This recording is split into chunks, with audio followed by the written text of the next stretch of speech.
System CGS system वगैरह सारे किए हुए। मान लो किसी चीज़ का मैनू SI सिस्टम के लिखा होया कि फोर्स है जी 10 न्यूटन फोर्स है, पर मैनू लोड़ पैंदी है मैं उन्होंने CGS सिस्टम के CGS के फोर्स का यूनिट है डाइन, तो मैं फोर्स नू न्यूटन नू डाइन के कन्वर्ट करना, तो मैनू किन्ने ना मल्टीप्लाई करना पेगा या डिवाइड करना पेगा। कई चीज़ों का सानू सिंपल याद होंगे भी आपको पता 1 मीटर 100 सेंटीमीटर, 1 किलोग्राम 1000 ग्राम है, पता है सानू, लेकिन कुछ कंप्लीकेटेड वर्ड आ जाते या फिजिकल क्वांटिटी सानू समझ नहीं लगती कि इनू यूनिट नू कन्वर्ट करना तो किमें करिए, किन्ने ना मल्टीप्लाई करिए, किन्ने ना डिवाइड करिए, तो वो डिमेंशनल फार्मूले साडे लई हैल्पफुल होंगे, डिस्कस करांगे। तो पहला मेरा यूज है conversion of units of a physical quantity from one system of unit to another. Second मेरा यूज आ to check the accuracy of a physical relation. Check the accuracy of a physical relation. ਹੁਣ ਤੁਸੀਂ ਦੇਖੋ ਤੁਹਾਨੂੰ physics ਦੇ ਵਿੱਚ ਪਤਾ ਨਹੀਂ ਕਿੰਨੇ ਫਾਰਮੂਲਾਜ਼ ਆ ਜਾਣੇ ਆ, ਤੁਹਾਨੂੰ ਸਾਰੇ ਦੇ ਸਾਰੇ ਯਾਦ ਹੋਣ ਕੋਈ ਜ਼ਰੂਰੀ ਨਹੀਂ। ਤੁਹਾਡੇ ਸਾਹਮਣੇ ਇੱਕ ਫਾਰਮੂਲਾ ਆਂਦਾ है, ਤੁਸੀਂ ਉਹਨੂੰ चेक करना चाहते हैं कि मेरे को गलत तो नहीं हो गया कि ये फार्मूला सही है, तो या सानू कोई फार्मूला दिता सानू कहते चेक करो कि ये फार्मूला सही है, तो असी डिमेंशनली उस फार्मूले की उस फिजिकल रिलेशन की एक्यूरेसी चेक कर सकते हैं डिमेंशनस के मैथड नाल। किस तरह करना आप डिस्कस करांगे। तो चेक करना होवे कोई रिलेशन दिता होया वो सही है, असी वो चेक कर सकते हैं। और तीसरा इसका यूज आ कि असी कोई अपने वालों कोई नवा रिलेशन भी डिराइव कर सकते हैं, to derive a new relation for a physical quantity. असी एक नवा फार्मूला भी फ्रेम कर सकते हैं यूजिंग डिमेंशनल एनालिसिस। तो इनू भी असी डिस्कस करांगे कि किस तरीके दे नाल करना है। तो फिलहाल असी पहला जड़ा यूज है उन्होंने अज डिस्कस करांगे, उस तो बाद कल नूं असी सैकेंड और थर्ड यूज जड़ा है, जब तक तुसी डिमेंशनल फार्मूले सारिਆਂ ਦੇ अच्छी तरह ਜਿਹੜੇ ਆ वो लर्न कर लो, क्योंकि कल वाली जी वीडियो होएगी ਉਹਦੇ ਵਿੱਚ ਉਹ फार्मूले फिर असी जल्दी जल्दी लिखने हैं, जे ਤੁਹਾਨੂੰ आंदे नहीं होणगे तो फिर ਤੁਹਾਨੂੰ समझ नहीं लगनी है। तो ਜਿਹੜੇ ਆਪਾਂ ਅੱਜ डिस्कस किए हैं फार्मूले ये तुसी याद करने हैं। असी पहला यूज कन्वर्जन ऑफ यूनिट्स वाला असी अज डिस्कस करन जा रहे हैं, बाकी दो यूजेस असी कल डिस्कस करेंगे। तो conversion of units of a physical quantity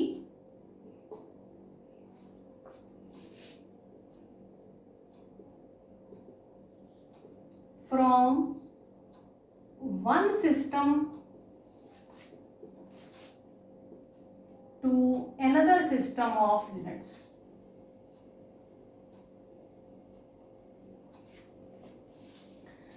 ਇਹਦੇ ਲਈ ਅਸੀਂ ਕਿਸੇ ਫਿਜ਼ੀਕਲ ਕੁਆਂਟੀਟੀ ਨੂੰ मान लो x ਆ, ਫਿਜ਼ੀਕਲ ਕੁਆਂਟੀਟੀ ਦਾ ਨਾਮ x मीनस ਕੋਈ ਵੀ ਹੋ ਸਕਦੀ ਫਿਜ਼ੀਕਲ ਕੁਆਂਟੀਟੀ, ਸਪੀਡ, ਵੋਲਿਊਮ, ਸਾਡੇ ਕੋਲ ਫੋਰਸ, ਐਨੀਥਿੰਗ, ਉਹਨੂੰ ਜਦੋਂ ਐਕਸਪ੍ਰੈਸ ਕਰਦੇ ਆ ਅਸੀਂ ਉਹਦੀ ਵੈਲਿਊ ਲਿਖਦੇ ਆ तो एक ਉਹਦੇ ਨਾਲ ਨੂਮੈਰੀਕਲ ਵੈਲਿਊ ਲਿਖੀ ਹੁੰਦੀ ਆ, ਇੱਕ ਉਹਦੇ ਨਾਲ ਉਹਦਾ यूनिट लिखा ਹੁੰਦਾ। जिस तरह एग्जाम्पल लीए असी फोर्स लिखनी है, असी लिख दें मान लो 20 न्यूटन फोर्स, तो 20 ਉਹਦੀ ਨੂਮੈਰੀਕਲ वैल्यू आ जिन्हों असी n दे लिखा, और न्यूटन ਉਹਦਾ यूनिट है वो u होगी। तो किसी भी फिजिकल क्वांटिटी ਨੂੰ ਅਸੀਂ लिखते हैं x = nu।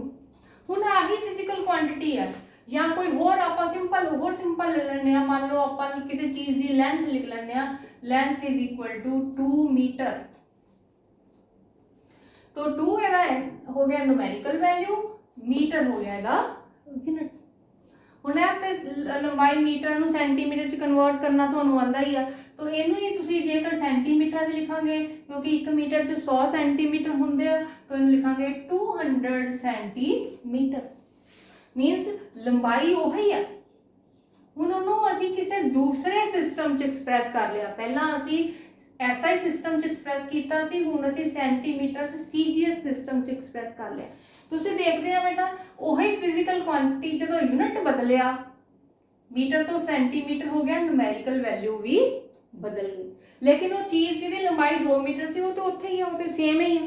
तो ਅਸੀਂ अगर पहले सिस्टम च लिखते हैं फिर दोवां का ਵੱਖਰਾ ਵੱਖਰਾ नाम लिखने लिए ਅਸੀਂ लिख ਦਿੰਦੇ ਹਾਂ N1U1 पहले सिस्टम च, क्योंकि न्यूमेरिकल वैल्यू N1 हो गई पहले सिस्टम च, यूनिट सीगा मीटर, ਇਹਨੂੰ ही ਅਸੀਂ दूसरे सिस्टम च लिख लिया, न्यूमेरिकल वैल्यू का नाम वैल्यू बदल गई है N2 लिख दो और ਇਹਦਾ यूनिट भी बदल गया N2।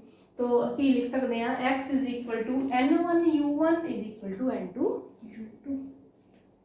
ਹੁਣ यूनिट किहदे ते डिपेंड करता, यूनिट ਉਹਦੀਆਂ ਡਾਈਮੈਂਸ਼ਨਲ ਫਾਰਮੂਲੇ ਤੇ डिपेंड करता। मान लो ਜਿਹੜੀ ਫਿਜ਼ੀਕਲ ਕੁਆਂਟੀਟੀ ਹੈ x, ਉਹਦਾ ਡਾਈਮੈਂਸ਼ਨਲ ਫਾਰਮੂਲਾ ਹੈਗਾ m the power a l the power b t the power c।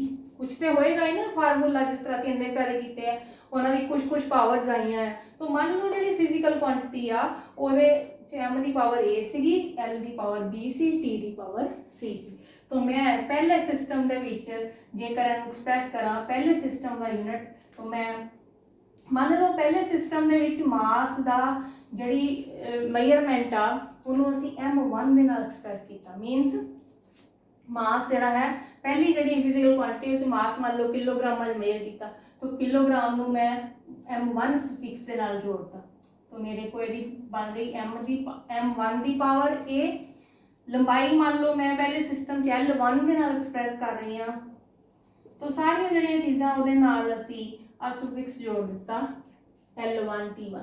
इसे तरह जिहड़ी दूसरा यूनिट आ, दूसरे दे विच आ चीज़ां बदल गईयां सेंटीमीटर, इहदे विच असीं मैं लिखता m2 to the power a l2 to the power b t2 to the power c। लेकिन क्योंकि फिजिकल क्वांटिटी सेम आ, a b c दोनों च सेम ही रहेगी। जे आ फोर्स आ तो वो ये भी यूनिट फोर्स का ही है, आ भी यूनिट फोर्स का ही है, या अगर है कोई होर एनर्जी आ तो आ भी यूनिट एनर्जी का ही है, आ भी यूनिट एनर्जी का है। तो ए बी सी दोनों के विच सेम रहेगी। तो बेटे ऐसे क्वेश्चन च जे आप लिखिए N1 U1 तुसी की लिखा है M1 the power A L1 the power B T1 the power C। ठीक है, इधरले पासे N2 यूनिट दूसरा की है M2 the power A L2 the power B T2 the power C। ਹੁਣ ਅਸੀਂ ਮੰਨਦੇ ਹਾਂ ਕਿ ਪਹਿਲੇ ਸਿਸਟਮ 'ਚ ਸਾਨੂੰ ਦਿੱਤਾ ਹੋਇਆ ਸੀਗਾ ਕਿ ਮੰਨ ਲਓ 20 ਨਿਊਟਨ ਫੋਰਸ ਨੂੰ ਕਨਵਰਟ ਕਰਨਾ, ਦੈਟ ਮੀਨਸ N1 ਸਾਨੂੰ ਪਤਾ। ਅਸੀਂ ਚਾਹੁੰਦੇ ਹਾਂ ਕਿ ਦੂਸਰੇ ਸਿਸਟਮ ਦੇ ਵਿੱਚ ਨਿਊਮੈਰੀਕਲ ਵੈਲਿਊ ਕੀ ਆਏਗੀ, ਜਿਸ ਤਰ੍ਹਾਂ ਇੱਥੇ ਅਸੀਂ ਕਿਹਾ 200 ਆ ਗਈ, ਹਰ ਇੱਕ ਦਾ ਸਾਨੂੰ ਜ਼ਬਾਨੀ ਯਾਦ ਨਹੀਂ, तो दूसरे सिस्टम 'ਚ ਅਸੀਂ ਕੱਢਣੀ ਵੈਲਿਊ, ਦੈਟ ਮੀਨਸ N2 ਕੱਢਣਾ ਅਸੀਂ। तो N2 करना तो आ सारी चीज़ा जड़ियाँ वो नीचे ले आओ। मेरे को आ गया N1 इंटू M1 बटा M2 L1 बटा L2 दोनों की पावर L1 बटा L2 दोनों की पावर B T1 बटा T2 इन्हों की पावर C। तो ये मेरा फार्मूला जड़ा मैं एक सिस्टम तो दूसरे सिस्टम के विच कन्वर्शन के लिए यूज़ करती हाँ।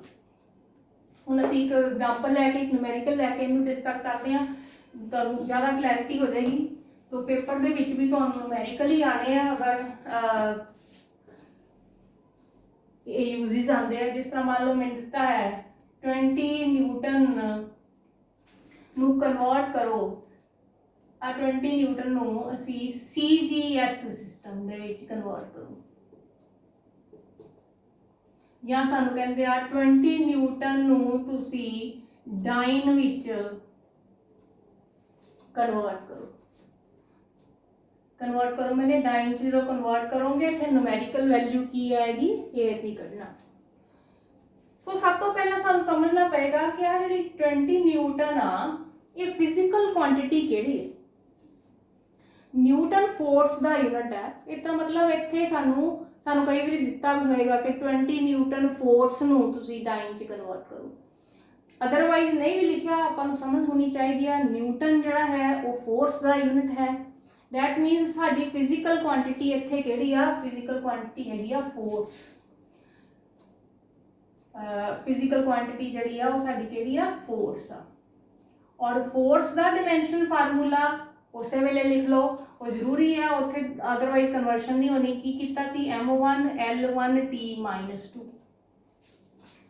ਹੁਣ ਇਹਦੇ ਨਾਲ ਕੰਪੇਅਰ ਕਰੋ ਯੂਨਿਟਸ ਦੇ ਨਾਲ। ਦੇਖੋ m ਦੀ ਪਾਵਰ a ਲਿਖੀ ਹੈ ਨਾ, ਇੱਥੇ m ਦੀ ਪਾਵਰ ਕੀ ਆਈ ਆ 1, ਇਹਦਾ ਮਤਲਬ ਮੇਰਾ a ਕੀ ਆ 1। l ਦੀ ਪਾਵਰ b ਲਿਖੀ ਆ, ਇੱਥੇ l ਦੀ ਪਾਵਰ ਕਿੰਨੀ ਆਈ ਆ 1, ਦੈਟ ਮੀਨਸ ਮੇਰਾ b ਕਿੰਨਾ ਹੈ, ਉਹ ਵੀ 1। t ਦੀ ਗੱਲ ਕਰੀਏ, t ਦੀ ਪਾਵਰ ਇੱਥੇ ਕੀ ਆ c ਆ, ਇੱਥੇ t ਦੀ ਪਾਵਰ ਕੀ ਆ -2, ਦੈਟ ਮੀਨਸ c -2। ਉਸ ਤੋਂ ਬਾਅਦ ਅਗਲਾ ਕੰਮ ਕੀ ਹੈ, ਅਗਲਾ ਕੰਮ ਹੈ ਸਾਡਾ ਕਿ ਪਹਿਲੇ ਸਿਸਟਮ ਦੇ ਵਿੱਚ ਹੁਣ ਸਾਡੇ ਕੋਲ ਇਹਦੇ ਚ 3 ਫੰਡਾਮੈਂਟਲ ਫਿਜ਼ੀਕਲ ਕੁਆਂਟੀਟੀ ਆ, ਮਾਸ, ਲੈਂਥ ਤੇ ਟਾਈਮ। ਜਿਹਨੂੰ ਕਨਵਰਟ ਕਰਨਾ ਉਹਨੂੰ ਅਸੀਂ 1 ਦੇ ਨਾਲ ਲਿਖਣਾ। m1 ਨਿਊਟਨ ਕਿਹੜਾ ਸਿਸਟਮ ਦੱਸਿਆ ਤੁਹਾਨੂੰ, ਐਸਆਈ ਸਿਸਟਮ ਦੇ ਵਿੱਚ ਆ। ਉਹਦੇ ਵਿੱਚ ਮਾਸ ਜਦੋਂ ਮੇਜ਼ਰ ਕਰਦੇ ਆ, ਅਸੀਂ ਐਸਆਈ ਸਿਸਟਮ ਡਿਸਕਸ ਕੀਤਾ ਹੋਇਆ, ਮਾਸ ਨੂੰ ਅਸੀਂ ਕਿਲੋਗ੍ਰਾਮਾਂ ਚ ਲਿਖਦੇ ਹਾਂ, ਤਾਂ m1 ਇਜ਼ 1 ਕਿਲੋਗ੍ਰਾਮ। ਉਸ ਤੋਂ ਬਾਅਦ ਲੈਂਥ L1 ਪਹਿਲੇ ਸਿਸਟਮ ਦੇ ਵਿੱਚ, ਯਾਨੀ ਜਿਹਨੂੰ ਕਨਵਰਟ ਕਰ ਰਹੇ ਆ ਐਸਆਈ ਸਿਸਟਮ, ਤੇ ਲੈਂਥ ਕਾਹਦੇ ਚ ਮੇਜ਼ਰ ਹੁੰਦੀ ਹੈ, ਮੀਟਰਾਂ ਚ ਹੁੰਦੀ ਹੈ, ਆਪਾਂ ਨੂੰ ਪਤਾ। ਪਹਿਲੇ ਸਿਸਟਮ ਚ ਟਾਈਮ, ਐਸਆਈ ਸਿਸਟਮ ਚ ਟਾਈਮ ਜਿਹੜਾ ਹੈ ਉਹ ਸੈਕਿੰਡ ਵਿੱਚ ਮੇਜ਼ਰ ਹੁੰਦਾ, 1 ਸੈਕਿੰਡ। ਦੂਸਰੇ ਸਿਸਟਮ ਦੀ ਗੱਲ ਕਰੀਏ m2, ਜਿਹਦੇ ਚ ਕਨਵਰਟ ਕਰਨਾ ਹੈ, ਉਹ ਕਿਹੜਾ ਸਿਸਟਮ ਆ CGS। C stands for centimetre, G stands for gram, S stands for second. तो ਇਹਦੇ ਵਿੱਚ ਮਾਸ ਜਿਹੜਾ ਹੈ ਉਹ ਗ੍ਰਾਮਾਂ ਵਿੱਚ ਮੇਜ਼ਰ ਹੁੰਦਾ ਹੈ, ਤੇ ਨਾਮ ਤੋਂ ਹੀ ਪਤਾ ਲੱਗ ਜਾਂਦਾ। तो mass is 1 gram. Length L2 ਉਹ ਕਾਹਦੇ ਚ ਮੇਜ਼ਰ ਹੁੰਦੀ ਆ, ਨਾਮ ਤੋਂ ਪਤਾ C stands for centimetre, 1 centimetre. ਔਰ ਟਾਈਮ ਜਿਹੜਾ ਹੈ ਉਹ ਦੋਨੋਂ ਸਿਸਟਮ ਦੇ ਵਿੱਚ ਸੈਕਿੰਡ ਵਿੱਚ ਹੀ ਹੁੰਦਾ ਹੈ, ਉਹਦੀ ਕੋਈ ਵੇਰੀਏਸ਼ਨ ਨਹੀਂ ਹੈ।